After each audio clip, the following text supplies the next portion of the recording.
Olá, eu sou Marcos Adonai, cofundador da Biome for All. Neste vídeo vamos falar sobre a amostragem representativa. Quando realizamos uma análise de solo, queremos coletar informações que representem o local em questão. Em se tratando de micro-organismos, o ideal seria mensurar todos os micro-organismos presentes nessa área. Obviamente, isto não é possível. Sendo assim, nós devemos recorrer à amostragem, ou seja, a analisar pequenas porções desta área. Para que um conjunto de amostras representem o todo, elas devem apresentar três características. Em primeiro lugar, o número de amostras deve ser suficiente para representar o local. Em segundo lugar, devemos considerar as variações naturais que existem neste local. Por último, para que estas variações naturais estejam representadas, o processo de coleta deve ser aleatório e ele deve promover uma independência no procedimento de coleta. Estes três aspectos, na verdade, não estão isolados. Uma coisa depende da outra. Por exemplo, quanto mais variações existirem no local, maior será o número necessário de amostras a serem coletadas. Mas quando pensamos em todos estes aspectos, nós nunca devemos esquecer da relação custo-benefício. Em tese, nós podemos imaginar um cenário idealizado de coleta, só que ele se torna tão complexo e tão enorme que, em termos de custo, ele se torna muito caro e imprático de ser realizado. Portanto, o nosso planejamento de amostragem deve levar em consideração estes aspectos relacionados com a representatividade, mas não esquecer a viabilidade do procedimento. A Biome for All usa um esquema de amostragem composta. A amostra composta é uma maneira de você ter algo mais representativo a um custo menor.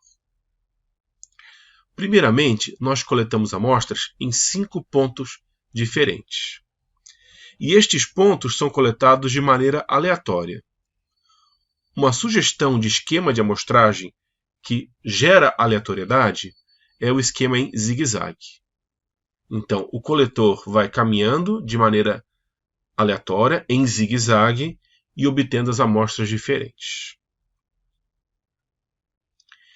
Em cada ponto de coleta, são obtidas 3 amostras simples. O local de obtenção destas amostras varia dependendo da cultura. Se estamos falando de uma planta anual, uma amostra será coletada na linha de plantio, outra na entrelinha e uma terceira em um ponto intermediário entre estas duas. Em se tratando de plantas perenes, novamente, iremos obter uma amostra na linha de plantio, uma no limite da copa e uma terceira entre os dois pontos. Em cada um dos 5 pontos de amostragem, serão obtidas 3 amostras destas. Eventualmente, essas 3 amostras serão combinadas, formando uma amostra composta pontual. E depois, cada amostra composta pontual será utilizado para compor a amostra final. É a partir desta amostra composta final que a análise de solo será conduzida. Um último ponto que eu quero destacar é que este esquema de amostragem ele se aplica muito bem para as situações em que queremos obter amostras que representem uma área. Ele pode não ser adequado para atender certas demandas. Nestes casos, nós temos que planejar um outro esquema específico. Pode ser do interesse analisar apenas as amostras da linha de plantio. Então, todo esse esquema apresentado ele pode ser modificado de acordo com a pergunta que se quer responder.